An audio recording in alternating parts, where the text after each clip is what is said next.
Yang kami hormati Ibu Kepala Sekolah SDN 1 Brondong, yang kami hormati Bapak Ibu Dewan Guru SDN 1 Brondong. Pada siang hari ini alhamdulillah kita masih lanjut kegiatan kita, yakni kegiatan komunitas belajar, yang mana komunitas belajar pada siang hari ini nanti saya sendiri yang mengisi tentang budaya positif. Sebelum kegiatan kita mulai, mari kita buka dulu, kita awali terlebih dahulu dengan bacaan basmalah. Terima kasih, semoga bacaan basmalah tadi membawakan kelancaran pada acara siang hari ini. Untuk selanjutnya sedikit kata dari Ibu Kepala Sekolah tentang kegiatan komunitas belajar, di mana di sini kita akan isi dengan kegiatan positif, budaya positif. Kepada beliau waktu dan tempat kami persilakan. Terima kasih. Waalaikumsalam warahmatullahi wabarakatuh. Alhamdulillah wa syukurillah wa haula wa la quwwata illa billah. Asyhadu an la ilaha illallah wahdahu la syarika lahu. Puji syukur senantiasa kita panjatkan kehadirat Allah Subhanahu wa taala yang sampai hari ini masih memberikan rahmat dan hidangan kepada kita semua. Salawat dan salam semoga tetap tercurah pada junjungan kita Nabi besar Muhammad SAW. Bapak Ibu Guru SDN 1 Brondong, alhamdulillah hari ini kita bisa berkumpul kembali dalam kegiatan komunitas belajar yang materi hari ini akan diisi oleh Pak Farid, yaitu tentang budaya positif. Kalau Bapak Ibu sudah membuka materi ini yang ada di PMM, ini tinggal pemantapan. Tapi kalau Bapak Ibu belum pernah membuka topik budaya positif yang ada di PMM, ini adalah awal Bapak Ibu belajar tentang budaya positif. Apa itu budaya positif, bagaimana penerapannya di sekolah, dan apa saja yang dilakukan oleh Bapak Ibu guru tentang budaya positif nanti akan dijelaskan oleh Pak Farid.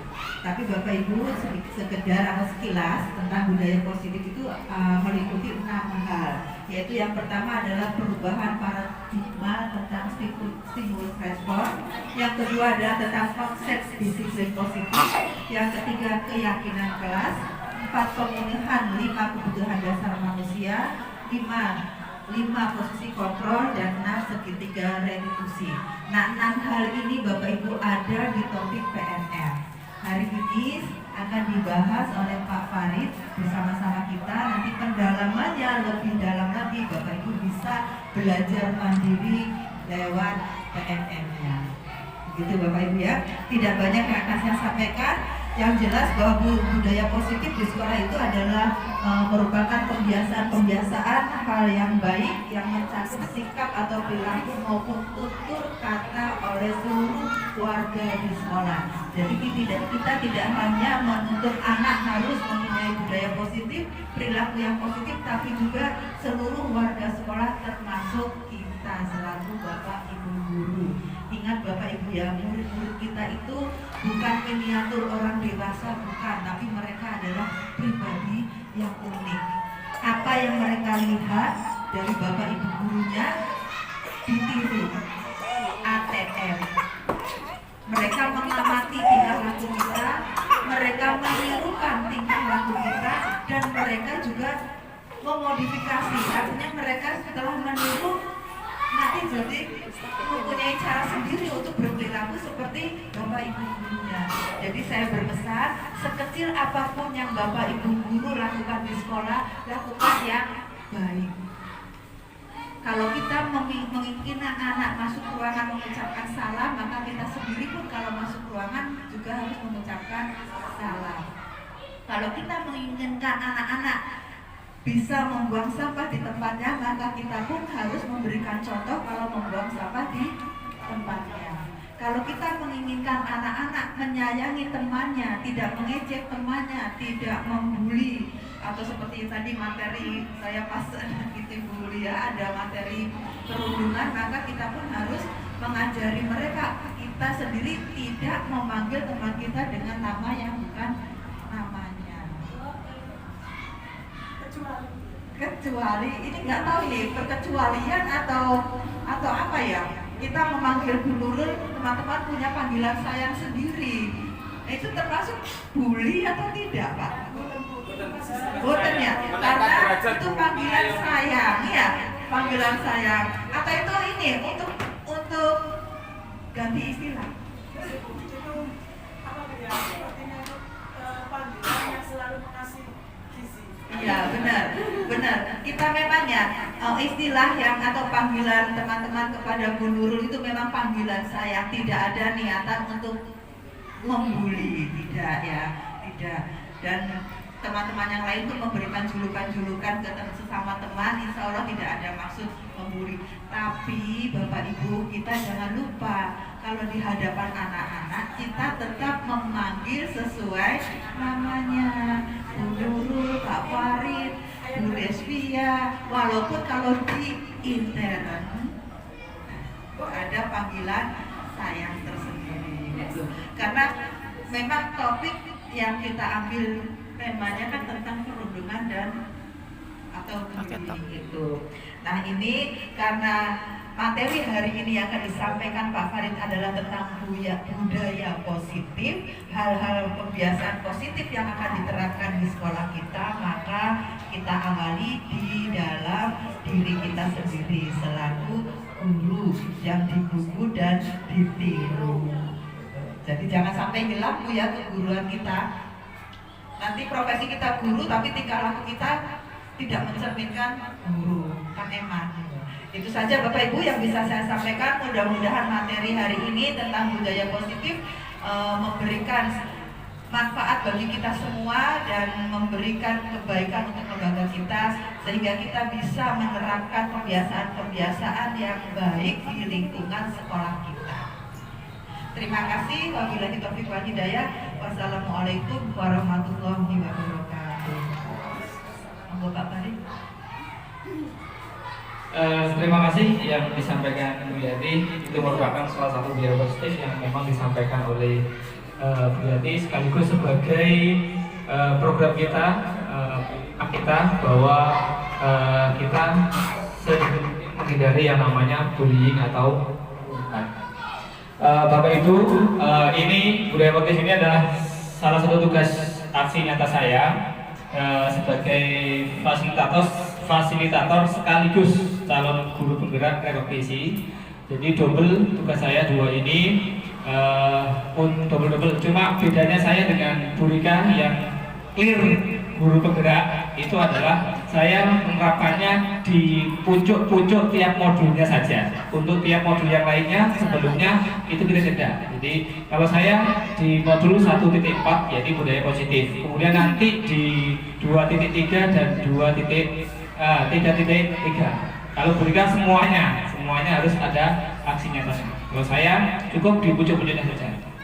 Dan di pertama kali ini saya di sini sebagai penyebarkan pemahaman dan penerapan pengalaman tentang budaya positif yang saya lakukan terutama di kelas saya Bu Yati, di kelas 6 yang saya lakukan. Nanti saya sebarkan ke teman-teman, mungkin juga berkenan untuk hal yang sama juga alhamdulillah.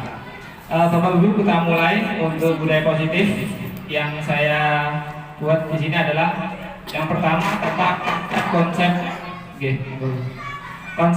inti budaya positif. Jadi disampaikan Bu Yati ada 6. Yang pertama itu adalah perubahan paradigma positif. Artinya kita senantiasa berpikir positif thinking. Kemudian yang kedua disiplin positif. Yang ketiga adalah nilai-nilai kebajikan. Yang keempat kebutuhan dasar sebagai manusia. Kemudian yang kelima motivasi perilaku manusia. Yang keenam posisi kontrol guru. Kemudian yang ketujuh keyakinan kelas. Dan yang kedelapan yang disampaikan Bu Yati adalah segitiga restitusi. Jadi ini puncak dari 8 ini adalah puncak dari konsep-konsep daripada budaya positif. Kita pelajari satu persatu. Yang pertama adalah pembelajaran dengan paradigma baru. Di mana pembelajaran dengan paradigma baru merupakan pembelajaran yang dirancang berdasarkan prinsip pembelajaran berdiferensiasi. sehingga peserta didik belajar sesuai kebutuhannya berdasarkan tahap perkembangan sesuai teori psikologi baik itu yang modern, sehingga untuk mewujudkan profil pelajar Pancasila yang kita terapkan setiap harinya. Kemudian untuk profil pelajar Pancasila seperti yang kita tahu ada 6. Yang pertama, beriman, bertakwa kepada Tuhan Yang Maha Esa dan berakhlak mulia. Yang kedua, mandiri. Yang ketiga, bernalar kritis. Yang keempat, gotong royong. Yang kelima, kreatif. Dan yang keenam adalah berkebinekaan global. Jadi profil pelajar Pancasila ini sudah kita terapkan dalam 1 tahun yang lalu sudah, karena kita sudah menerapkan kurikulum Merdeka. Kemudian miskonsepsi tentang teori kontrol. Yang ini berarti ada kesalahpahaman kita tentang teori-teori yang kita lakukan selama ini. Yang pertama, ini adalah sebuah ilusi guru mengontrol murid. Nah, kalau dalam hal positif, maka kita tidak boleh terlalu mengontrol oleh siswa kita. Kemudian yang kedua, ilusi yang kedua adalah bahwa semua penguatan positif, efektif dan bermanfaat. Yang ketiga, ilusi bahwa kritik dan membuat bersalah mampu menguatkan karakter. Yang keempat, ilusi bahwa semua penguatan positif, efektif dan bermanfaat. Merubah paradigma stimulus respon ke pendekatan teori kontrol. Nah, ini yang biasa kita lakukan di kolom yang warna biru. Realita kebutuhan kita sama, tapi untuk kontrol tentang ini adalah realita kebutuhan kita berbeda. Jadi setiap individu memiliki kebutuhan yang berbeda. Kedua, semua orang melihat hal yang sama. Untuk kontrolnya adalah setiap orang memiliki gambaran yang berbeda. Yang kita pandang sama, tetapi secara pikiran jelas kita berbeda. Sama-sama kita refreshing di pantai, tetapi apa yang kita nikmati belum tentu sama. Kemudian yang ketiga, kita mencoba mengubah orang agar berpandangan sama dengan kita. Tapi kita harus berusaha memahami bahwa pandangan orang lain tentang kita itu jelas berbeda. Kemudian yang keempat, perilaku buruk dilihat sebagai suatu kesalahan. Kita melihatnya di situ adalah perilaku memiliki suatu tujuan. Jika hal seperti ini kita lakukan, maka kita melakukan hal yang positif. Nanti kita masuk di segitiga restitusi. Jadi kesalahan ini akan menjadi hal positif jika kita lakukan segitiga restitusi pada konsep yang ke-8 nanti. Kemudian yang kelima, orang lain bisa mengontrol saya, tetapi hanya ada yang bisa mengontrol diri Anda. Jadi kita atau anak kita sendiri yang mampu mengontrol dirinya masing-masing. Jadi sebenarnya orang itu tidak bisa kita kontrol 100%. Kita tidak bisa mengontrol orang itu 100%. Kemudian saya bisa mengontrol orang lain, Anda tidak bisa mengontrol orang lain. Kemudian pemaksaan ada pada saat rujukan gagal. Kemudian kita lakukan kolaborasi dan konsensus menciptakan pilihan baru. Kemudian model berpikir menang atau kalah. Sedangkan kita kalau di teori kontrol menggunakan model berpikir menang kalah. Yang kedua, konsep yang kedua adalah disiplin positif.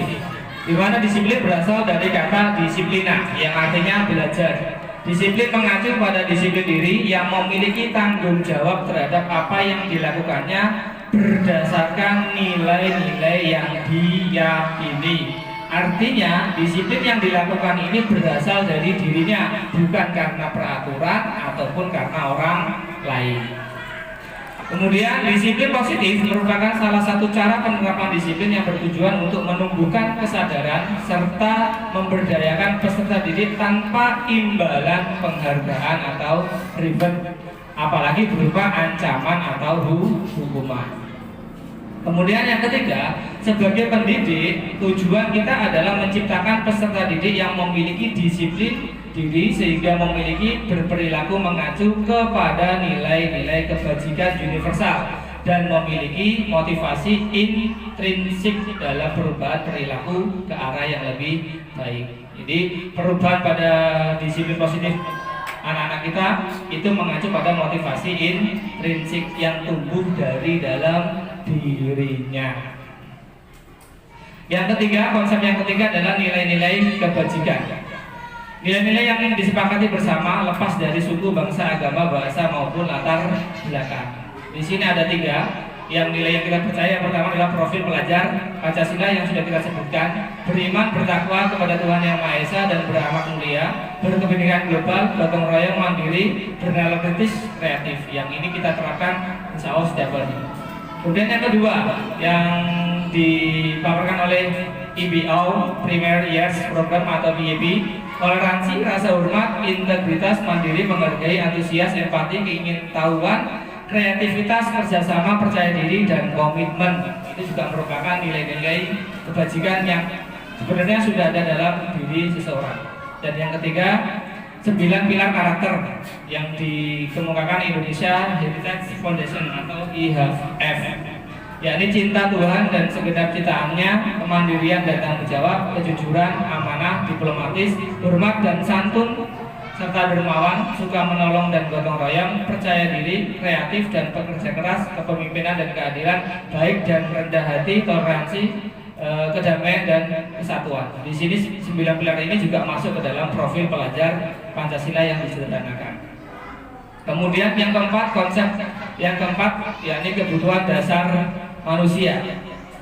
Kebutuhan dasar manusia adalah segala sesuatu yang dibutuhkan oleh manusia untuk mempertahankan keseimbangan kondisi fisiologis dan psikologis yang bertujuan untuk mempertahankan kehidupan dan kesehatan.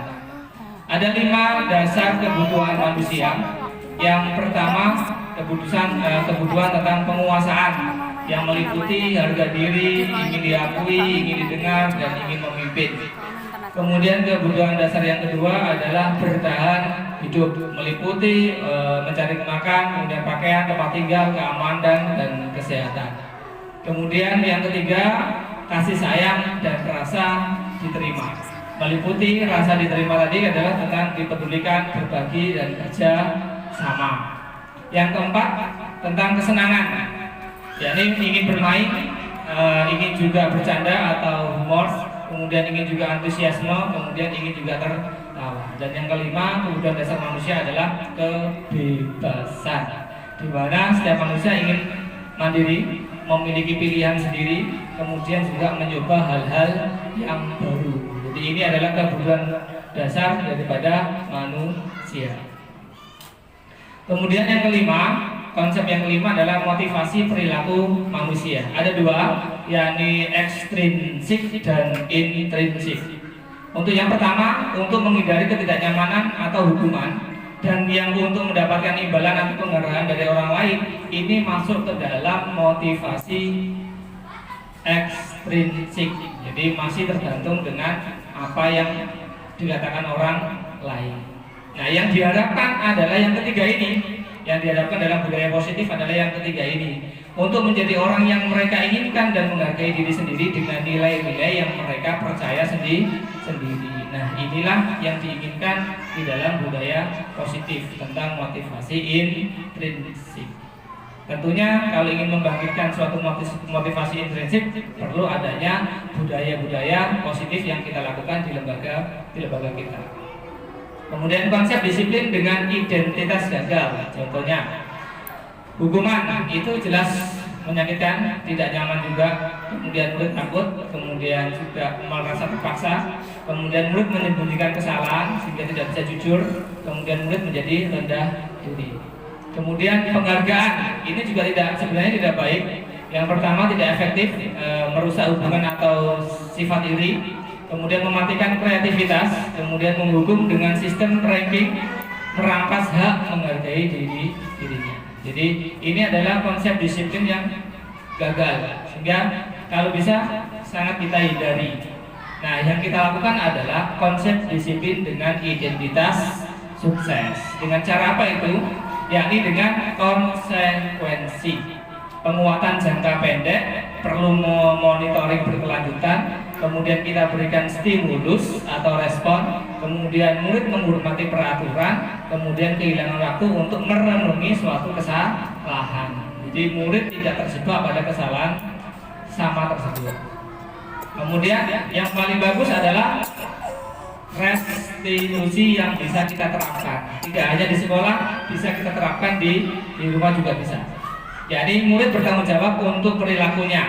Artinya melalui tahapan-tahapan restitusi ada 3, nanti akan dijelaskan di belakang sekaligus contohnya nanti.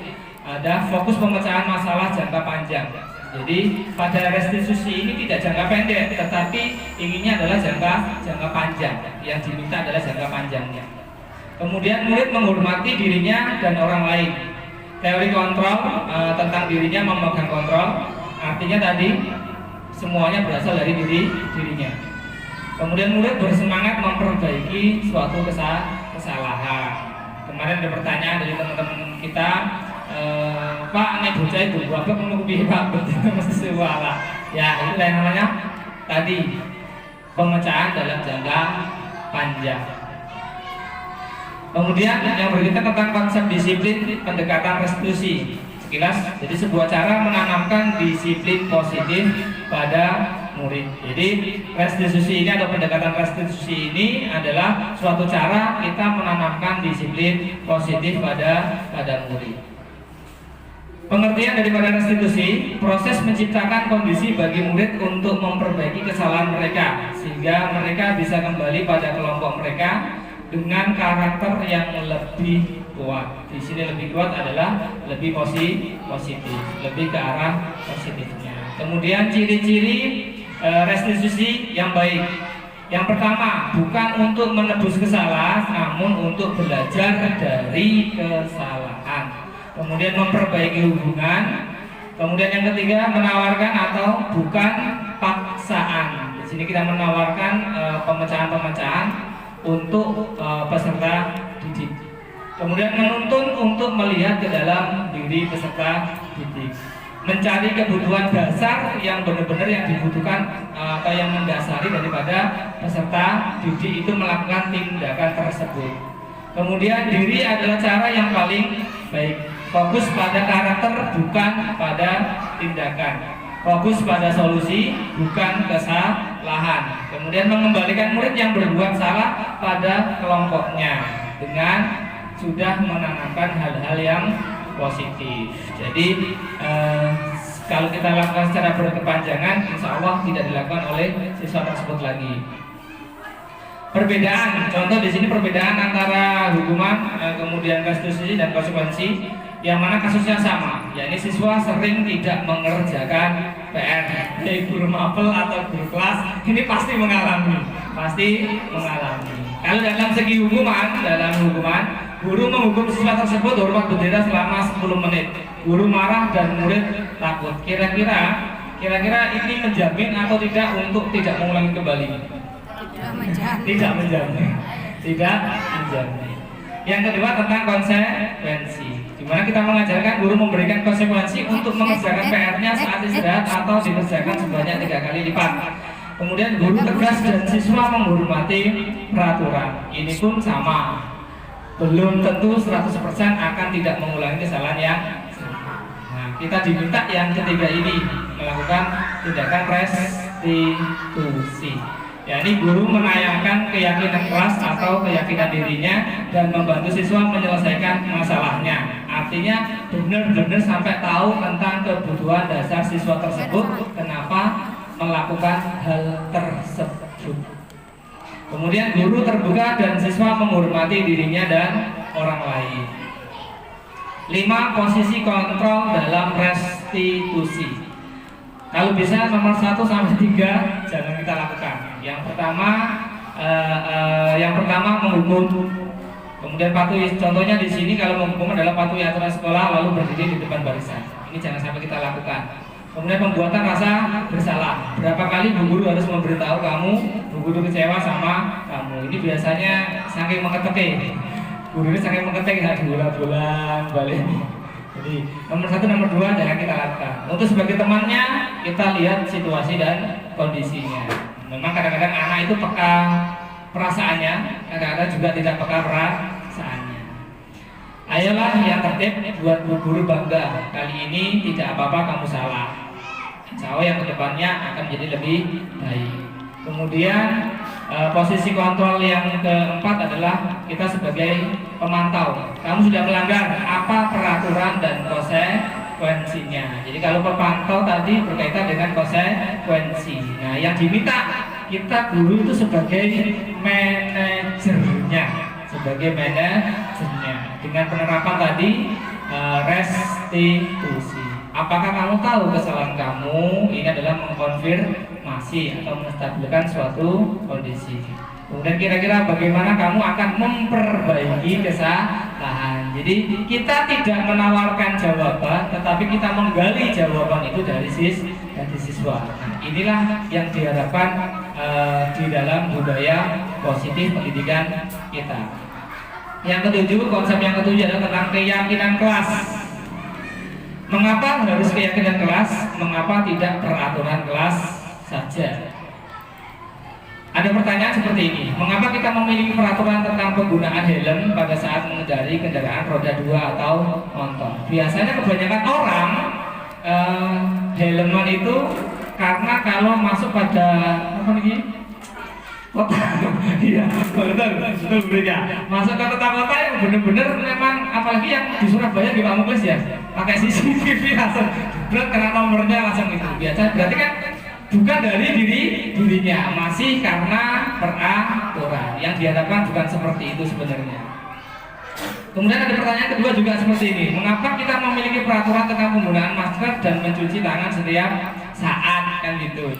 Jadi orang itu akan memakai masker bila mereka itu dalam kondisi seperti kemarin, kita dalam pandemi seperti itu, dalam kondisi seperti itu baru kita memakai. Padahal dalam hal positifnya, kalau kita memakai masker di luar lingkungan kita, itu kita mungkin menghindari yang namanya penyakit pernafasan. Jadi beda jika itu karena peraturan dengan timbul dari dirinya sendiri. Kemudian kegiatan membuat keyakinan kelas. Di sini ini yang saya lakukan dan saya terapkan dalam kegiatan saya. Jadi guru bersama murid membuat kesepakatan atau keyakinan kelas. Yang pertama yang kita lakukan adalah kita proses diskusi tentang pemahaman. Jadi kita memahamkan apa itu keyakinan kelas, apa itu keyakinan kelas. Jadi semuanya clear dari siswa kita. Kita benar-benar menggali apa yang diharapkan oleh siswa tersebut supaya kondisi yang kita harapkan itu bisa terwujud. Nah, contoh yang saya lakukan di sini adalah pengen kelas itu yang kondusif. Jadi pengen bagaimana kelas kita ini supaya kondusif. Saat Pak Fahar menjelaskan itu harus bagaimana nanti dan lain sebagainya, itu kita berikan diskusi dulu, kita berikan pemahaman dulu terhadap siswa. Sehingga yang kedua ketemu kita menyusun suatu peraturan menjadi suatu keyakinan. Ketemu nih tidak boleh rame. Nah, nanti akan ketemu jawaban seperti itu ke siswa kita. Nah, dari hal tersebut itu kita ambil yang positifnya. Contohnya nggak boleh rame, berarti kita ganti dengan hal yang positif berubah menjadi keyakinan. Jika kalau berarti bukan seperti itu yang kita harapkan. Kalau gurunya menjelaskan apa yang harus sebaiknya dilakukan, yakni diganti dengan menyimak atau memperhatikan. Jadi bukan dengan kalimat tidak ramai. Jadi kita ganti kalimat positif sehingga nanti ketemulah yakni tentang keyakinan kelas. Yang keyakinan kelas saya dari awal pelajaran ini ketemu 6 ini. Tentang menghormati, kemudian tentang komunikasi, tentang kehadiran atau siswa yang suka bolos itu, kemudian partisipasi, jujur, saling menghormati, dan penggunaan ponsel saat disuruh membawa di dalam kelas. Karena memang kelas 6 ulangan hariannya sudah memakai HP, pakai aplikasi Quizzes. Jadi saya sementara ini masih menggunakan aplikasi Quizzes. Jadi ini yang kita temukan. Kita temukan kesepakatan atau keyakinan kelas setelah kita proses dalam kegiatan keyakinan kelas. Jadi ini Bapak Ibu yang telah saya lakukan dan sudah muncul 7 keyakinan atau kesepakatan kelas yang kita terapkan di dalam kelas. Jadi kalau gurunya menjelaskan maka harus menghormati. Jika dia salah maka dia harus jujur untuk mengakui. Jadi tidak perlu bertanya lagi. Gurunya tidak bertanya lagi ke satu kelas. Biasanya Bapak Ibu kan tanya kalau ada temannya yang satu kelas salah itu tanya untuk kelas siapa yang melakukan ini. Ternyata kita sebaiknya tidak melakukan hal tersebut. Jadi kita tanya kenapa kejadian seperti ini, gitu aja, nanti ada yang mengacungkan tangan dan membiasakan untuk meminta maaf. Jadi itu. Jadi ini hasil daripada keyakinan atau kesepakatan kelas untuk kelas 6. Kemudian bagaimana pembentukan keyakinan kelas? Prosesnya kita lebih abstrak daripada suatu peraturan. Kemudian berupa pernyataan universal, dibuat dalam bentuk hal positif atau kalimat positif. Kemudian semua warga kelas hendaknya ikut berkontribusi dalam pembuatan keyakinan kelas. Jadi siswa kalau tidak mampu menyebutkan 3, itu minimal biasanya hanya 1. Makanya di situ ada tadi ada warna hijau, ada warna kuning. Jadi itu untuk membedakan masing-masing anak. Kemudian sedikit saja biar mudah diingat. Jadi kita nggak usah ulung-ulung buat buahnya, nggak perlu. Yang penting sedikit tetapi konsisten. Kemudian dapat diterapkan di kelas. Kemudian bersedia kembali keyakinan kelas dari waktu ke waktu. Jadi untuk keyakinan kelas itu perlu kita tinjau, tidak hanya menunggu pergantian tahun ajaran baru, tetapi kita kontrol setiap harinya. Kita kontrol setiap harinya bagaimana perkembangannya. Contoh, kalau ada dari jadwal piket dari Senin sampai Sabtu itu ada yang sudah mulai luntur semangatnya untuk piket, tidak timbul dari dirinya, maka perlu kita bertanya dengan tadi menggunakan segitiga restitusi. Kenapa kok tidak lagi semangat untuk piket, dan seterusnya sampai menemukan jawaban daripada diri anak. Kemudian yang ke-8 terakhir tentang segitiga restitusi. Ada 3 hal di sini, yakni tentang menstabilkan identitas yang pertama. Di sini biasanya pertanyaan umumnya yang saya buat juga 2 pertanyaan ini. Setiap orang pasti pernah melakukan suatu kesalahan. Kemudian kamu bukan satu-satunya yang pernah melakukan hal tersebut. Kemudian untuk validasi kebutuhan itu juga ada 2 pertanyaan yang biasa kita lontarkan. Adakah cara yang lebih efektif untuk mendapatkan apa yang kamu butuhkan? Kamu tentu punya alasan mengapa melakukan hal tersebut. Nah, ini yang kita tanyakan. Tidak ada menjas ke siswanya, itu tidak ada. Kemudian yang ketiga, yang terakhir adalah menanyakan keyakinan anak tersebut. Nilai-nilai apa yang telah kita sepakati? Artinya kesepakatan kelas yang kita buat tadi. Contohnya kalau melanggar tentang terlambat, berarti tentang kedisiplinan atau tidak menghormati teman dan guru saat dalam kelas. Kemudian kamu ingin menjadi orang yang seperti apa? Jadi jawabannya datang dari si peserta didik, bukan dari kita. Untuk menstabilkan identitas, kita semua akan melakukan hal yang terbaik yang bisa kita lakukan. Kemudian untuk yang validasi keputusan, semua perilaku itu pasti memiliki suatu alasan. Kemudian yang untuk menanyakan keyakinan, kita semua itu pasti memiliki motivasi internal, bukan karena pengaruh orang lain. Berikut contoh dari kegiatan segitiga restitusi yang saya lakukan.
Ya,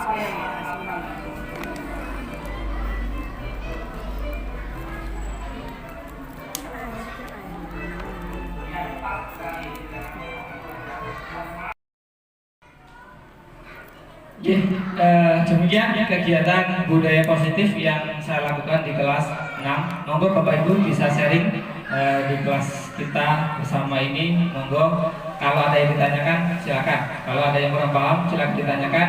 Atau tentu saya butuh pemasukan tentang kegiatan yang saya lakukan di kelas 6. Monggo Bapak Ibu.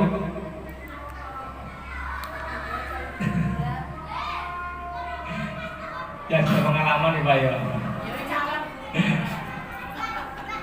Monggo berikan, tidak tolong dikasih masukan saya. Aku adil Pak Sugiya. Bilang PP gitu. Tolong berikan.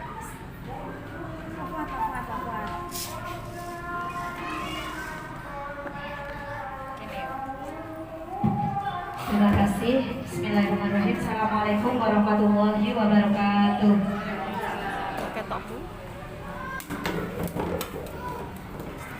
Terima kasih atas waktunya. Terima kasih juga kepada Pak Farid yang sudah menyampaikan tentang konsep budaya positif tadi kepada kita semuanya. Menurut saya penjelasan yang sudah panjenengan sampaikan tadi sudah bagus ya. Alangkah baiknya jika tidak hanya kita yang menerapkan, jenengan saya yang sudah mendapatkan ilmu, tapi juga teman-teman yang lain.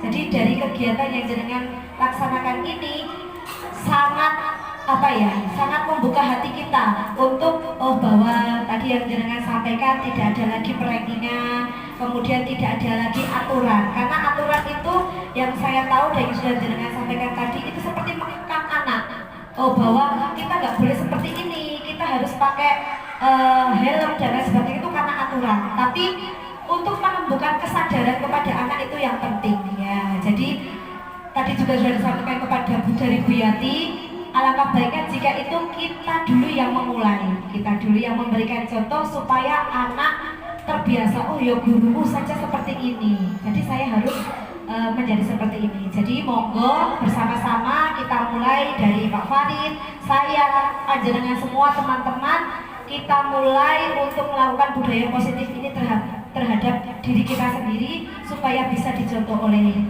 anak-anak. Sekali lagi terima kasih, tepuk tangan buat Pak Farid teman-teman. Oke, terima kasih.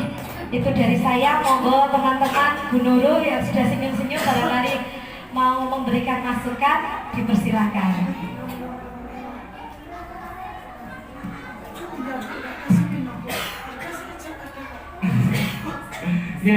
Terima kasih Bu Rika yang sudah memberikan apresiasi yang luar biasa terhadap saya.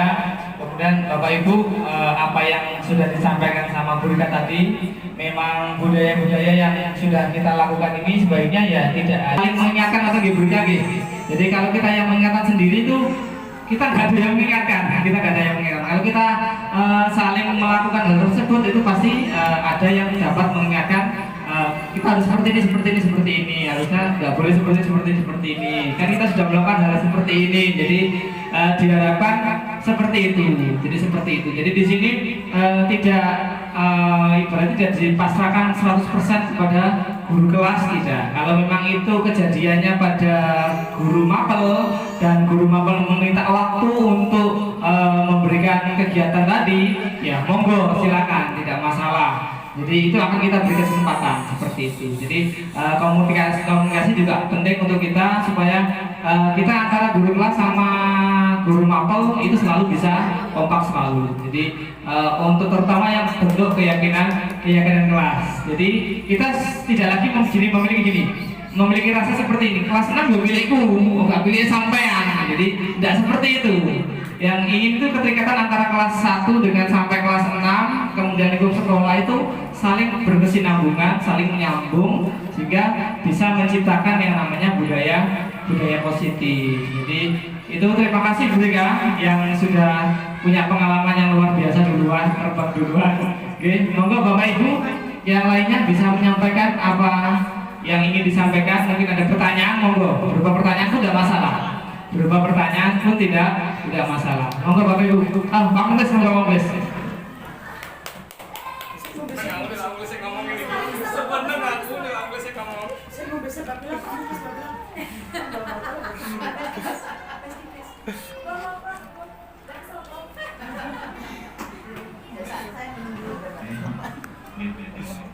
Terima kasih untuk Pak waktu yang diberikan. Yang saya tangkap di sini adalah adanya atau keinginan perubahan konsep dari sebuah peraturan yang selama ini sekolah melakukan seperti apa dengan adanya peraturan-peraturan yang ada di sekolah yang sifatnya mengikat siswa menjadi sebuah kebiasaan baru atau menumbuhkan kesadaran siswa. Jadi siswa tidak lagi terfokus dengan adanya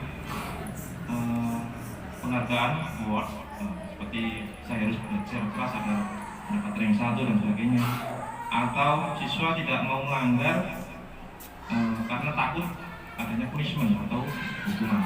Jadi di sini ingin adanya perubahan konsep dari ketakutan tersebut menjadi kesadaran diri. Betul nggih? Cuma tadi Pak Farid juga memberikan sebuah pertanyaan dari Pak, karena setiap siswa kan heterogen, macam-macam katanya, ada yang bandel, ada yang apa ini? Slow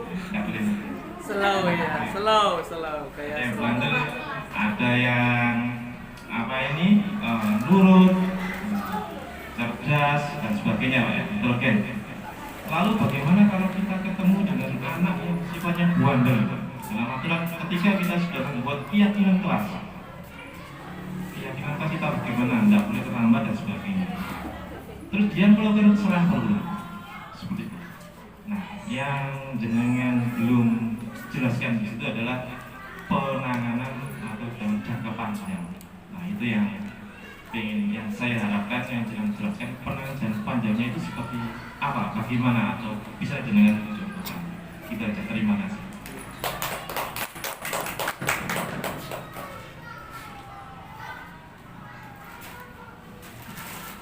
Terima kasih Pak Muklis yang sudah memberikan masukan mungkin juga ke saya pertanyaan. Inti dari pertanyaan Pak Muklis tadi adalah menanyakan bagaimana dengan siswa yang mengulang terus-menerus apa yang kesalahan yang dia lakukan. Tadi sedikit saya singgung Pak Muklis tentang kegiatan segitiga restitusi. Tetapi kalau kegiatan segitiga restitusi ini awalnya tidak lepas dari yang pertama adalah keyakinan kelas yang sudah kita sepakati bersama di dalam kelas.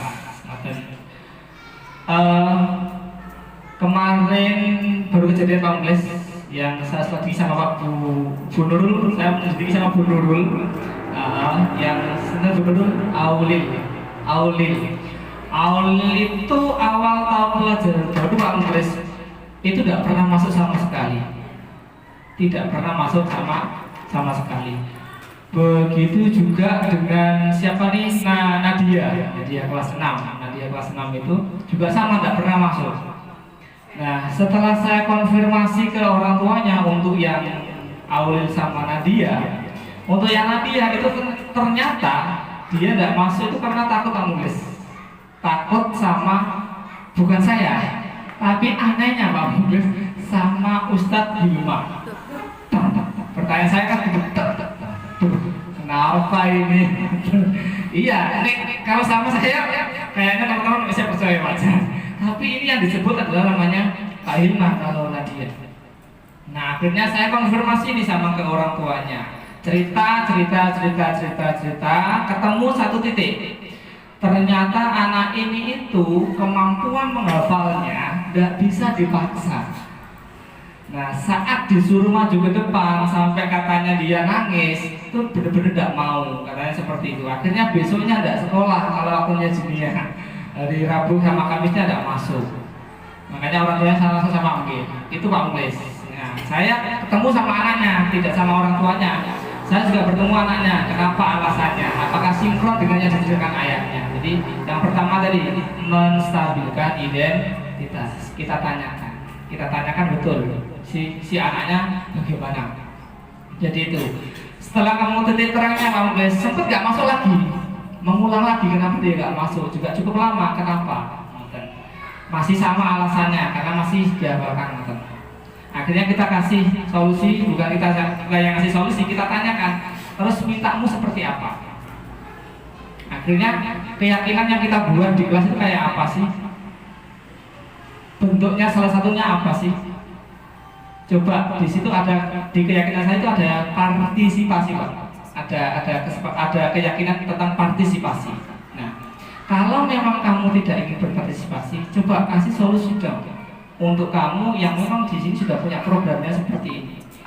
Jadi anaknya menemukan seperti ini Pak, saya tidak bisa menghafalkan banyak-banyak, cuma bisa menghafalkan 1 ayat saja dalam 1 hari. Oh seperti itu solusi kamu. Oke, nanti saya kasih tahu Pak Hilma. Kalau kamu khusus kamu setornya 1 ayat dalam 1 hari, tidak langsung banyak.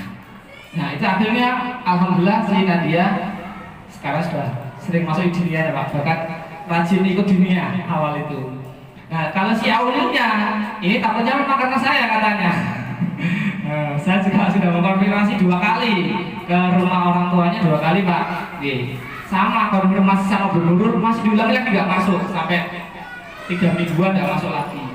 Akhirnya orang tuanya saya bersurat meminta Bu Yanti izin untuk mengundang orang tuanya ke sekolah. Nah, ketemulah takutnya. Nah, takutnya ternyata bukan karena takut karena saya galak, bukan. Karena takutnya adalah karena si anak ini kebutuhan soalnya anak Pak. Kita harus tahu betul kebutuhan anak itu. Ternyata dia takutnya itu tidak bisa mengerjakan seperti teman-temannya. Teman-temannya itu selesainya 20 menit, 15 menit sudah selesai mengerjakan tugas. Dia itu lupa Pak. Sampai 1 jaman baru menyelesaikan itu. Nah, ternyata titik terangnya ketemunya di situ. Jadi bukan karena saya galak ngomong-ngomong dan lain sebagainya, bukan seperti itu. Nah, ketemulah titik itu. Sehingga saya menemui kembali yang ketiga kalinya, Bu. Ketiga kalinya karena si anaknya masih nggak mau sekolah. Kemudian saya terapkan yang ini, yang segitiga restitusi di rumahnya si Ulil tanpa ada orang tuanya dua-duanya. Saya minta ruangan sendiri, berbicara sendiri dan lain sebagainya.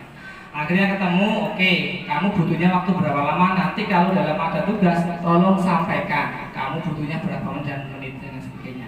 Nah, alhamdulillah dari itu Pak yang sudah terulang-ulang nggak masuknya itu sampai berminggu-minggu itu terulang, 1 hari masuk, 2 minggu nggak masuk, 1 hari masuk, 3 minggu nggak masuk. Isinya dari bulan Juli sampai bulan Oktober ini itu di absensinya sekitar hanya 15 hari, 20 hari. Nah, minggu-minggu ini sudah mulai aktif makanya. Jadi itu memang harus perlu kita cari betul yang pertama kebutuhan si anak itu. Kemudian kita ingatkan dengan keyakinan kelas yang kita buat. Jadi ingat Pak Muklis, nggak bisa sekali 2 kali. Kadang-kadang juga kemarin nggak masuk, saya menanyakan ringan. Gimana kemarin kenapa nggak masuk? Ini alasannya. Terus gimana cara memperbaikinya? Dia mau lagi Pak. Jadi sudah mulai membaik dan membaik. Jadi itu Pak solusinya Pak. Kalau memang bandel ini tidak bisa di 1 kali selesai, tidak bisa Pak memang. Kita memang yang namanya anak-anak perlu sekali mengingatkan berulang-ulang kalau dia melakukan suatu kesalahan yang sama. Tetapi kalau sudah kita proses seperti ini, biasanya malu Pak. Karena yang menemukan solusinya adalah si anak sendiri, bukan dari kita. Jadi yang menemukan solusinya itu dari dirinya anak. Kalau sudah anak yang sudah menemukan solusinya untuk dirinya sendiri, maka dia mampu melaksanakan hal tersebut tanpa paksaan kita, tanpa omelan kita, tanpa aturan yang kita buat. Jadi ingat Pak Muklis, saya sudah mengalami 2 anak ini, alhamdulillah sudah mulai aktif. Cuma 1 yang belum teratasi ini. Betul. Masih sepupunya Bu Nurul.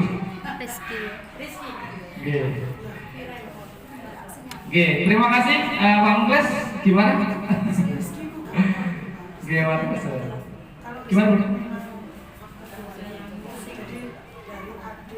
itu meski sekolah dimanapun Oh, oke. Oke, terima kasih Bu Nurul. Nanti saya terima masukannya, nanti saya proses. Ya, oke, makasih Bu Nurul.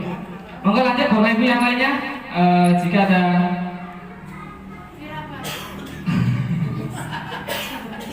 nomor maaf. oke, sampun. Saat kalian dua sama terus. Oke. Jadi niku yang bisa saya sampaikan tentang budaya positif kita. Intinya sambung menyambung Pak memang.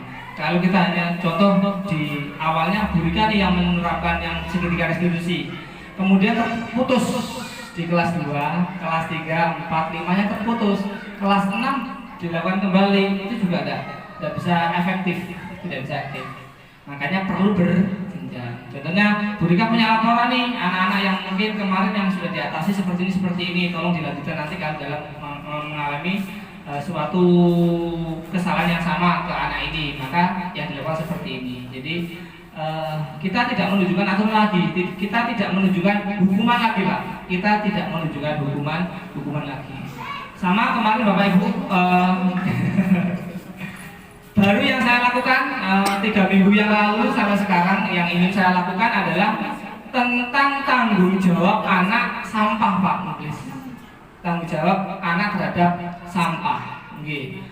Awalnya saya tidak menyuruh, tetapi saya memberikan pemahaman dulu. Pemahaman dulu mulai dari sejarahnya Bu Nur. Okay.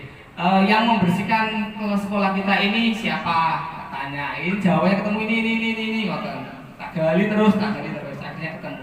Nah, seandainya kamu yang membersihkan, terus orang lain itu jualan, orang lain juga mau membersihkan itu, terus kamu gimana jadi orang tersebut? Yo marah Pak lah. Itulah yang terjadi pada Pak Suki dan Bu Nur. Nah akhirnya makanya sekarang Pak pulang sekolah turun ambil sampah, entah 1, 2, 3, 4, 5, 1, 2, 3, 4, 5 seperti itu. Jadi sebelum itu saya bukan menyuruh lagi, tetapi memberikan keyakinan kembali ke anak-anak, memberikan pemahaman lagi, ke pengertian lagi, supaya anak-anak ini mampu melakukan budaya positif tanpa saya suruh sebagai guru kelasnya.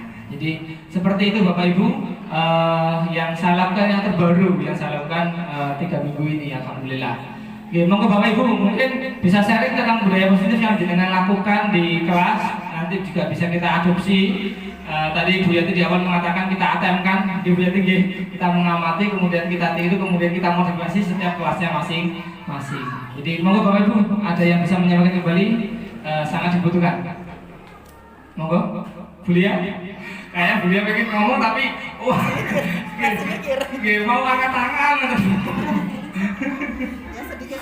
Ya sedikit sambil menunggu teman-teman yang lainnya. Terima kasih sambil menunggu teman-teman menyusun kalimat untuk menyampaikan apa yang ada di pikiran dan di hatinya. Saya ingin menambahi Bapak Ibu. Jadi kegiatan kita seperti ini termasuk kegiatan yang positif ya. Jadi kalau kita bergaul di lingkungan yang positif, insya Allah kita juga pola pikir kita juga akan ikut positif. Nah, kenapa? Karena kita mendapat dukungan, kita mendapat teman untuk sama-sama melakukan hal-hal yang positif. Kalau sementara ini mungkin baru Pak Farid dan Bu Rika kaitannya karena beliau berdua itu kan melalui proses Bu Rika untuk guru penggeraknya dan Pak Farid kemarin juga melalui proses sebagai PP lalu mengikuti proses lagi sebagai fasilitator, sekarang ditambah lagi sebagai calon guru penggerak. Nah, karena yang beliau itu berdua sudah melalui proses-proses seperti itu, akhirnya kan apa yang dilakukan didokumentasikan, dilaporkan. Sementara teman-teman guru yang lain karena belum melalui proses itu, walaupun saya juga sudah melakukan, tapi tidak didokumentasikan atau belum didokumentasikan secara teratur. Nah, saya harap dengan kegiatan seperti ini kita sama-sama sharing apa yang sudah dilakukan Bu Rika seperti apa yang dilakukan Pak Farid seperti apa. Teman-teman lain juga saya menginginkan juga mendokumentasikan apa yang sudah dilakukan di kelasnya. Insya Allah semua juga sudah melakukan, hanya memang yang dilalui Pak Farid dan Bu Rika yang berproses melalui program-program yang mereka ikuti jadi lebih sistematis lagi. Sementara teman-teman belum terukur, belum karena nggak ada tuntutan ya Pak ya, mungkin karena saya sendiri sangat nyuwantai gitu.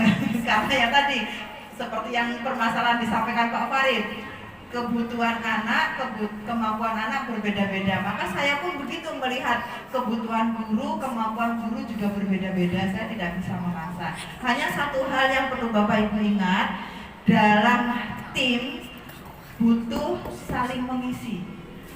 Kekurangan yang satu diisi oleh kelebihan yang lain.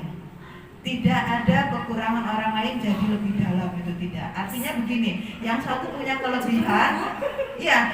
Jadi jangan, misalnya Bapak Ibu melihat kekurangan saya, jangan ditonjolkan kekurangan saya itu, jangan. Tapi tutupi kekurangan saya itu dengan kelebihan yang Bapak Ibu miliki, sehingga kita jadi satu tim itu saling melengkapi. Gitu. Sepeda motor aja kalau baunya kendor, bisa jalan nggak kamu Kris? Kan tidak bisa jalan. Bau itu kan kecil, kayaknya nggak penting ya kan? Kayaknya nggak penting. Apalagi pentil, nggak kelihatan. Tapi sepeda motor nggak ada pentilnya, kira-kira bannya bisa itu tidak? Nah, oh ini Bu, kalau tubles kan nggak pakai pentil. Nah itu beda lagi ya. Nah gitu. Iya, jadi kita saling mengisi Bapak Ibu ya. Saya melihat kekurangan Bapak Ibu juga tidak akan menggali lebih dalam lagi kekurangan Bapak Ibu, tidak. Tapi akan saya tutupi dengan kelebihan yang Bapak Ibu miliki. Akhirnya kita menjadi tim yang solid. Gitu. Jadi kegiatan ini memotivasi kita untuk membiasakan budaya positif yang ada di kita. Kecuali kelebihan berat badan ya jangan diberikan ke orang lain. Kelebihannya tak berikan sampai. Gitu ya Bapak Ibu ya, kita saling mengisi. Bukan berarti di sini yang pinter hanya Bu Rika dan Pak Farid saja, bukan hanya bukan itu maksudnya ya Pak Farid, Bu Rika. Jadi yang lain juga bisa, hanya belum dieksplor. Hanya belum. Makanya di kegiatan Kombel ini saya memberikan kesempatan seluas-luasnya untuk semua Bapak Ibu guru menyampaikan apa yang Bapak Ibu miliki. Jadi semuanya bisa berproses. Pak Fuad yang sedang berproses untuk menjadi guru penggerak, monggo. Kalau Bapak Ibu membutuhkan, sedang membuat aksi nyata, membutuhkan dukungan teman-teman seperti ini, contohnya ya Pak Farid ini kan dalam rangka ini aksi nyatanya dan membutuhkan kita. Nah Bapak Ibu yang lain juga monggo, nggak usah suka-suka. Kita saling mendukung. Pak Farid tidak bisa sukses sendirian tanpa dukungan kita semua, tanpa dukungan murid-muridnya, tidak bisa. Bu Rika juga begitu, tidak bisa sukses sendirian jadi guru penggerak kalau tidak kita dukung, tidak didukung oleh murid-muridnya. Jadi kesuksesan yang kita raih bukan hasil kerja keras kita sendiri, tapi juga didukung oleh teman-teman yang lain. Itu yang perlu Bapak Ibu pegang ya Bapak Ibu ya. Nah, semuanya bisa sukses dengan dukungan orang lain. Sepakat ya? Ini kesepakatan guru. Bersama. Jadi kalau dulu itu peraturan kelas, peraturan sekolah yang membuat guru, yang membuat sekolah, anak-anak menerima sehingga merasa terikat, merasa tertekan. Sekarang di kurikulum merdeka namanya kesepakatan kelas. Kesepakatan kelas itu ya tidak jauh beda dengan peraturan, hanya saja itu diperoleh melalui kesepakatan murid-murid kita sendiri. Sehingga ketika mereka melanggar, kita tinggal tanya, ayo kesepakatan kemarin gimana? Nah itu masuk ke restitusi. Ya Bapak Ibu ya. Jadi kalau ada anak yang melanggar, jangan langsung dihukum, tapi ditanya, kemarin kita kan sudah membuat kesepakatan kelas, yaitu memperhatikan guru saat menerangkan, kamu kok rame.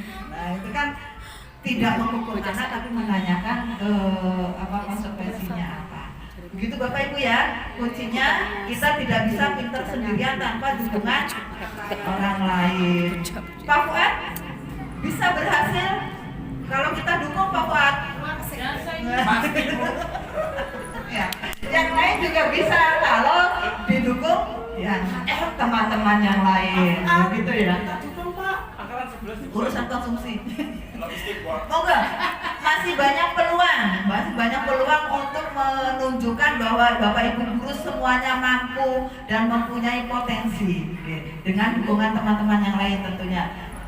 Begitu Bapak Ibu ya, untuk aksi nyata, monggo kalau Bapak Ibu membuat aksi nyata dan membutuhkan dukungan teman-teman seperti pertemuan diskusi seperti ini atau teman-teman murid-murid, monggo kita sangat mendukung.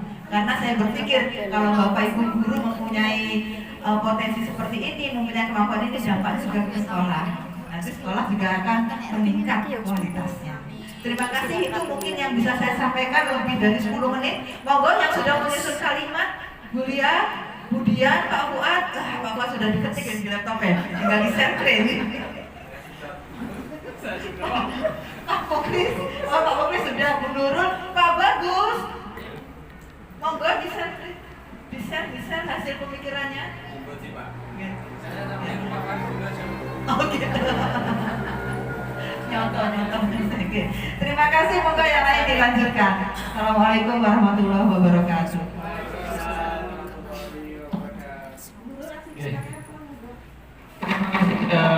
Bu Yati, sekaligus masukan kita semuanya. Poin yang bisa saya tangkap untuk yang disampaikan Bu Yati tadi, yang pertama, di ruang kita komunitas belajar ini memang banyak sekali yang bisa kita sampaikan ke teman-teman. Jadi bisa kita sampaikan ke teman-teman. Salah satunya yang saya sampaikan dan disampaikan oleh Bu Rika dulu tentang aksi nyata, itu juga merupakan budaya positif bagi kita semuanya jika kita lakukan semua sama-sama. Kemudian yang kedua, yang tentang dokumentasi yang disampaikan oleh Bu Yati tadi, tidak hanya kita sebagai calon guru penggerak atau yang sudah menjadi guru penggerak itu yang bisa mendokumentasikan secara sistematis. Mungkin nanti Bu Rika yang lebih prakteknya itu Bu Rika yang itu Bu. Iya, tentang dokumentasi secara sistematis. Itu Bu Rika portofolio digital. Betul nggih. Nah, Bu Rika sudah menguasai itu, betul. Nggih, betul. Itu sudah langsung ke sosial media, Bu. Sampai maksudnya untuk iya, pertemuan berikutnya ya, betul. Sip. Sekalian saya menyiapkan. Oke, Sesuai gak dibuka. Mantap. Gak dibuka. Enggak, Bu, masih ada. Pikiran itu mana-mana nih. Bu,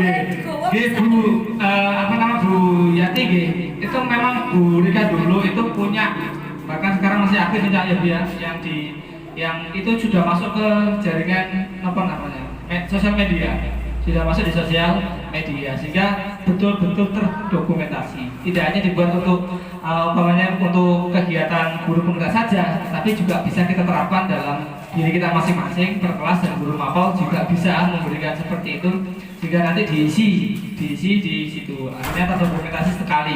Kemudian waktu dulu Bu Rika kalau nggak salah tercetak buku yang kecil ya Bu ya, buku yang kecil rapi Bu. Itu dari satu aplikasi sih, satu media itu di situ tentang portofolio digital. Itu ada gambar, ada tulisan kita terapkan di situ. Pembelajaran yang mungkin buat jenengan itu menarik dan perlu orang banyak tahu, maka bisa diekspos di situ, terdokumentasi. Sehingga kalau kita contohnya keperluan untuk PKS dan lain sebagainya gitu, pengen dokumentasi, tinggal menunjukkan portofolio digital kita buka laptop kita, sudah muncul di situ. Tanggal berapa kita post, terakhir post itu sudah kelihatan semuanya. Jadi enaknya di situ, dan yang paling menguasai Bu Rika. Saya hanya sekedar saja pelaksanaannya itu Bu Rika, pelaksanaannya Bu Rika. Jadi mungkin langsung praktek Bu, soalnya langsung praktek dan menggeluti dan menggulung-gulung di situ sampai detailnya di situ. Jadi itulah nikmatnya kita punya pengalaman yang baru di guru penggerak, pendidikan guru penggerak. Itu pengalaman yang baru yang perlu kita asah. Tapi kalau kita sendirian tidak bisa, makanya ya stagmati setelah selesai untuk pendidikan guru penggeraknya selesai, tidak kita lanjutkan. Ternyata tadi yang disampaikan Bu Yati, ternyata bisa kita sambungkan dengan kegiatan kita, pembelajaran dalam sehari-hari kita. Jadi intinya seperti itu. Jadi monggo Bapak Ibu, kalau punya teknik pembelajaran yang luar biasa yang perlu banyak teman-teman tahu, kita siap mendokumentasikan, kemudian bisa kita share di komunitas belajar kita. Jadi seperti itu. mungkin Bapak Ibu juga sudah ada asing dengan gaya kelas, tapi saya sampaikan untuk gaya kelas di kelas 6 itu seperti itu. Kelas 6 lebih mudah untuk diajak. Tetapi untuk yang kelasnya Bu Rika, Bu Nurul itu kayaknya ekstra banget kayaknya. Bahasanya pun jelas berbeda dengan yang kelas 6, tidak seitu dan tidak bisa terdokumentasi atau tertulis. Yang anaknya yang nulis itu juga mungkin belum 100% seperti itu. Tapi kalau kelas 6 itu kalau sudah dipancing dengan kalimat pemantik atau pertanyaan pemantik itu sudah muncul.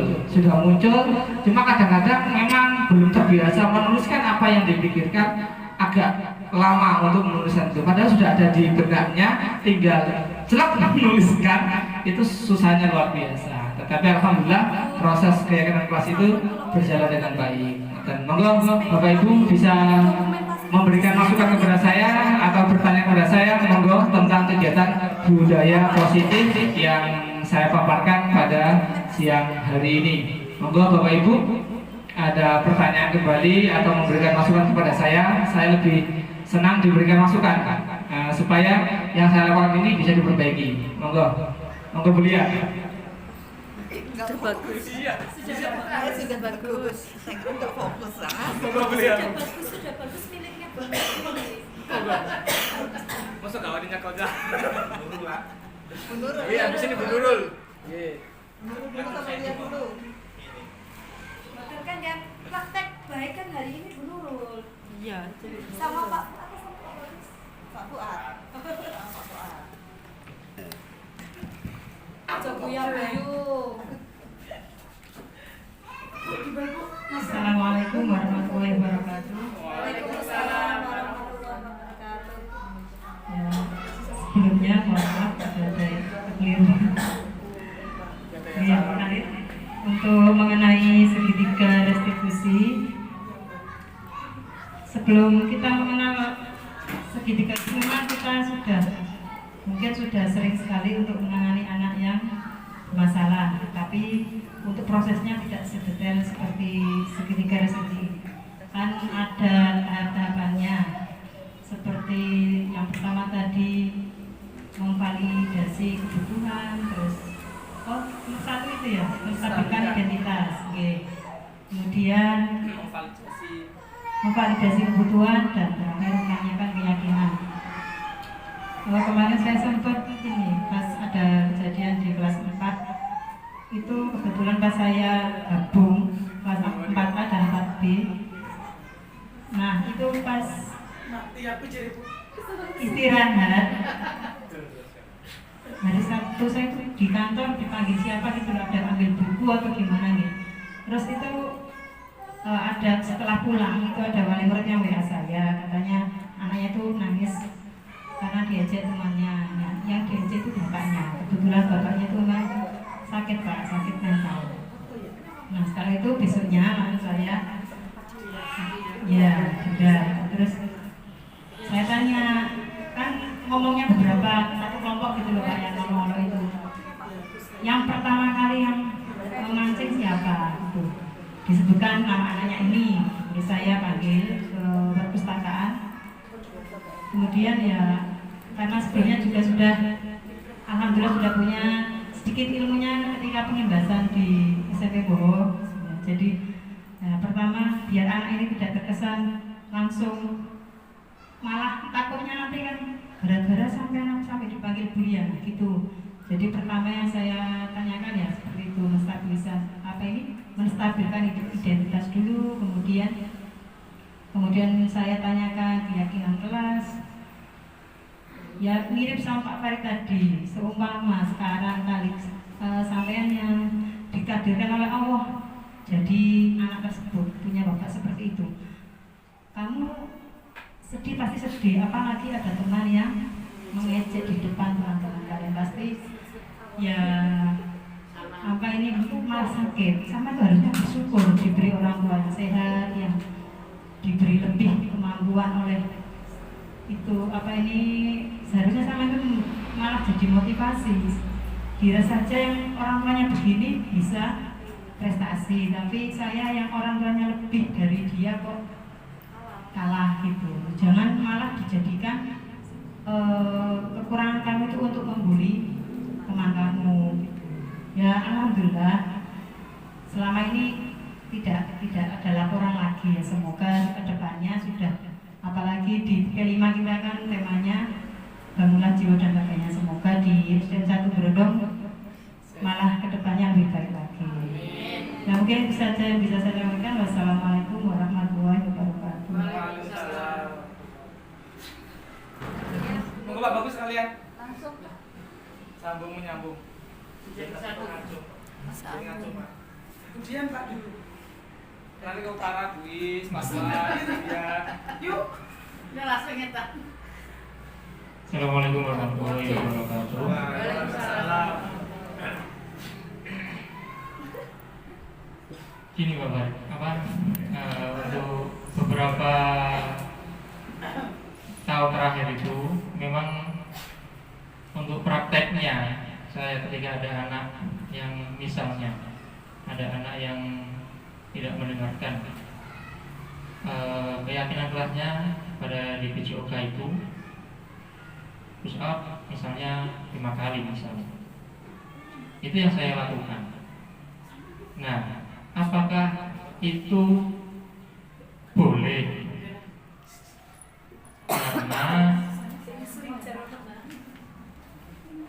Karena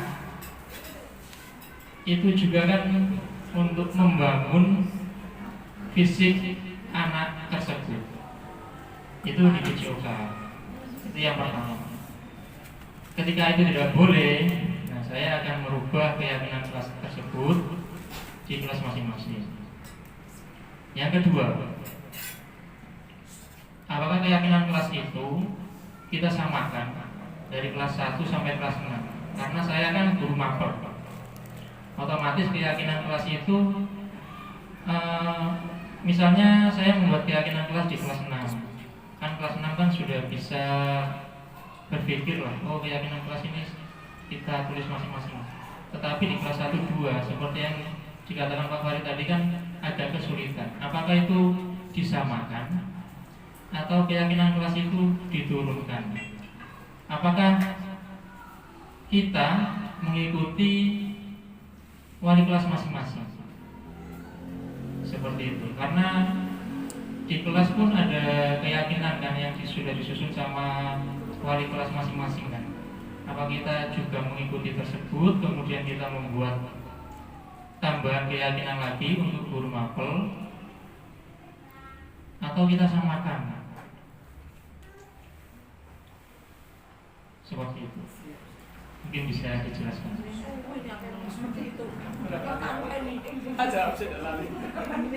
Kan ini termasuk itu Bu, 70 menit dari waktunya Pak Farid.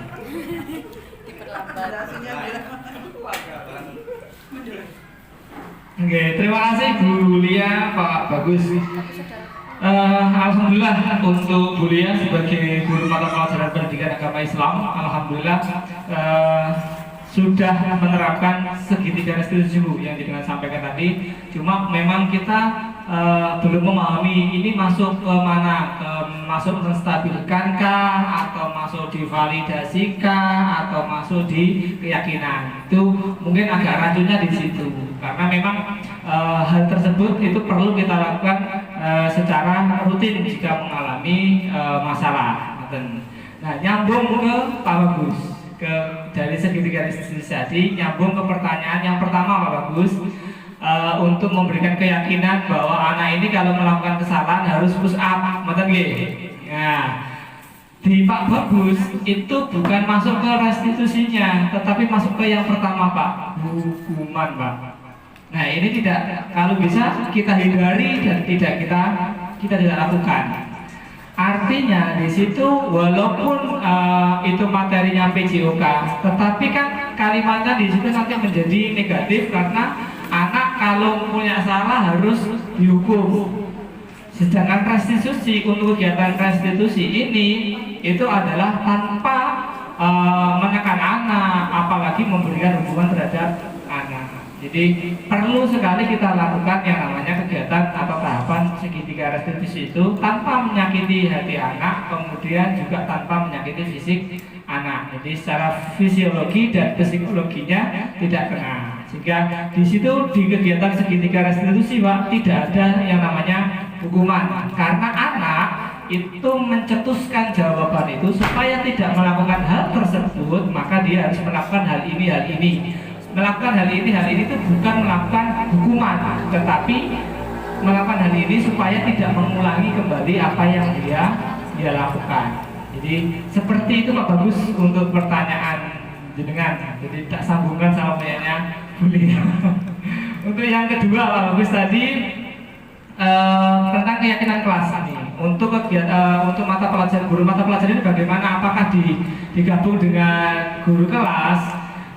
Saya kecetus untuk kalau kelas tinggi kalau kelasnya burika nanti kelas 1 sama kelas 2 ini memang ekstra Pak. Untuk kelas 1 sama 2 ini kan belum diajak untuk berpikirnya bisa Pak, secara lisan insya Allah bisa, tetapi secara tertulisnya itu memang anak-anak sulit untuk yang kelas bawah, terutama yang fase A. Kalau untuk fase B sama fase C insya Allah sudah bisa lah seperti ini, cuma yang berbeda tentang waktunya.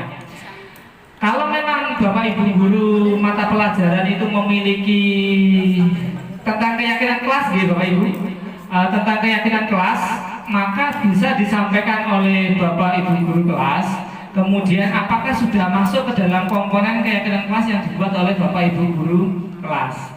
Jika sudah masuk ke guru mapel, masuk ke keyakinannya sudah masuk di di keyakinan kelasnya masing-masing, itu berarti sudah tidak kita tuliskan kembali. Tetapi jika keyakinan kelasnya itu di kelas 6 contohnya, dengan keyakinannya Pak Bagus sebagai guru mapel kok belum ada, itu bisa kita tambahkan. Sehingga saya sebagai guru kelas 6-nya juga mengetahui bahwa ada keyakinan kelas nih untuk yang guru mapel, itu juga yang guru agama. Tetapi kalau bisa keyakinan kelas itu tidak berlaku, maksudnya gini, menghilangkan guru mapel ono peraturan dewe, keyakinan dewe, guru kelas punya keyakinan dewe, tidak seperti itu. Kita leburkan jadi satu Pak.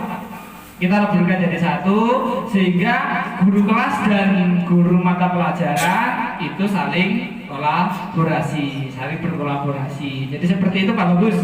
Tetapi untuk yang disamakan kelas 1 sampai kelas 6 yang saya rasa tidak, karena tergantung kebutuhan daripada kelasnya masing-masing. Yang saya butuhkan di kelas 6 kan karena sudah kelas besar, kelas tinggi, itu keinginan saya yang terpenting anak itu adalah jujur dan tanggung jawab di situ. Sehingga untuk membuat keyakinan yang jujur dan tanggung jawab itu kita memancing anak-anak supaya bagaimana.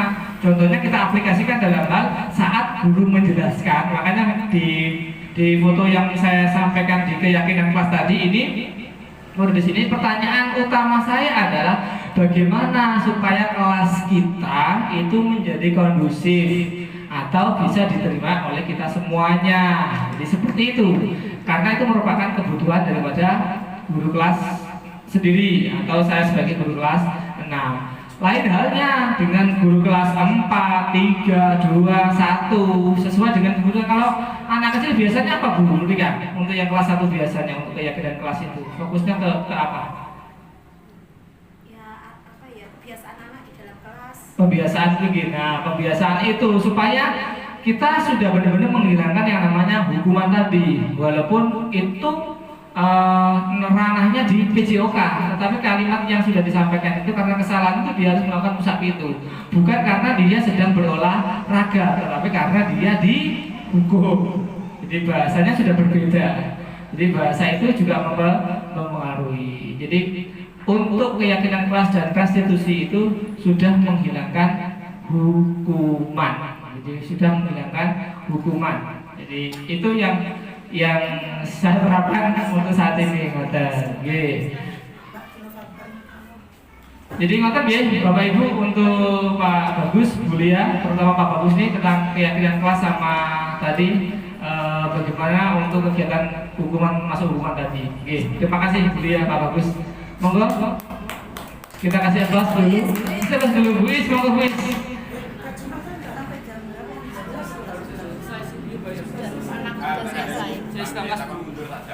Ngawur, Jumat loh.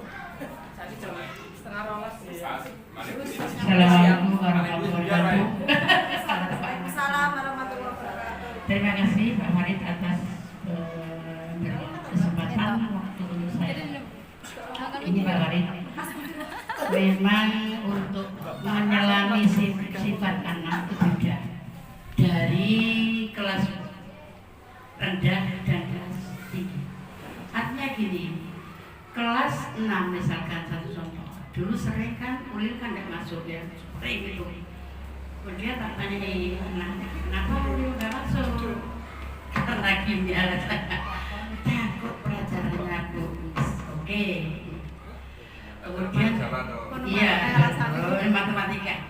Bahasa Jawa memang saya akui Pak, sulit. Kok apalagi anak? Guru saja kadang-kadang kelewat sulit ya untuk menjelaskan aksara Jawa pasangan ini sing piye ta? Sing mampu diterima. Ya, tetapi kalau Ulil enggak gitu. Gini Bu ya, saya tuh kalau memang enggak masuk, itu anak-anak gini kok Bu. Kok ini enggak masuk, ojo terus-terusan ta. Itu dari saya, pada aku menyampaikan. Selain saya menyampaikan pada pelajaran di waktu penjelasan pelajaran materi itu ya, saya seringkan gini, anak-anak kalau memang anak-anak sering nggak masuk, pada akibatnya sampai nanti nggak bisa pelajarannya tulis. Padahal dilanjutkan untuk tingkat SMP itu juga ada bahasa Jawa. Nah, pada akhirnya mulai begini. Oh iya, Ulil ya. Iya Bu, saya menyadari Bu. Ternyata sekarang saya sering masuk. Itu manfaatnya saya kok gini Bu. Loh Lil, ada manfaatnya toh kalau sampean sering masuk. Sering masuk itu manfaatnya Pak. Bisa toh pelajarannya tulis sampai mendapatkan nilai 80. Oh iya Bu ya. Iya Bu. Nah, tapi kalau kelas 1 itu lain lagi Pak. Kalau untuk digitukan nggak mangsa. Nah, nanti pelajaran bahasa Jawa itu sampai SMP loh, nggak bisa kalau kelas 1. Tetap saya kondisikan untuk masuk itu gini, jangan takut ya dengan pelajarannya Bu Is. Memang semuanya itu merasa takut, bukan anak satu saja nak, tetapi semuanya takut. Pada akhirnya kalau sampai nggak masuk, tetap tidak bisa. Kalau masuk terus, insya Allah sampai tambah menerima pelajarannya Bu Is, semakin pintar kalau masuk. Itu Pak, lah itu merupakan hukuman atau tidak saya nggak tahu. Yang jelas panjenengan menjelaskan tadi, perasaan saya bukan hukuman. Pelangi kalau ditanya, saya suka Bu Is. Terima kasih Pak Farid. Aku bingung lagi. Ulil hujan kok. Oke, terima kasih Bu Is. Namun Bapak Ibu, untuk Bu Is sebagai penutupnya karena waktu memang sudah menunjukkan dan kita untuk Bu Is untuk Bu Is, memang Bu Is kelas fase A dengan fase C itu jelas berbeda Bu Is. Tadi saya sempat bukan konfirmasi memfasilitasi untuk ke Bu Rika bagaimana untuk kelas 1. Kelas 1 itu Bu Is memang ke arah pembiasaan. Di mana arah pembiasaan itu kita nih sebagai guru kelas, saya juga belum mengalami kelas 1 saya rasa yang paling jadi sorotan ke anak itu tentang bagaimana yang pertama penyampaian ke anak. Kemudian yang kedua itu media yang kita pakai. Anak-anak itu biasanya kalau anak kecil itu tentang warna, tentang apa itu juga suka banget. Makanya kita bisa menambahkan ke medianya tersebut. Untuk anak-anak memang tertariknya di situ. Kalau saat seperti ke Nanda Ulil tadi, untuk Nanda Ulil yang kelas tinggi fase C itu tadi, ya kita ngalir enak nggak masalah. Anak itu lebih enak, lebih bisa diterima.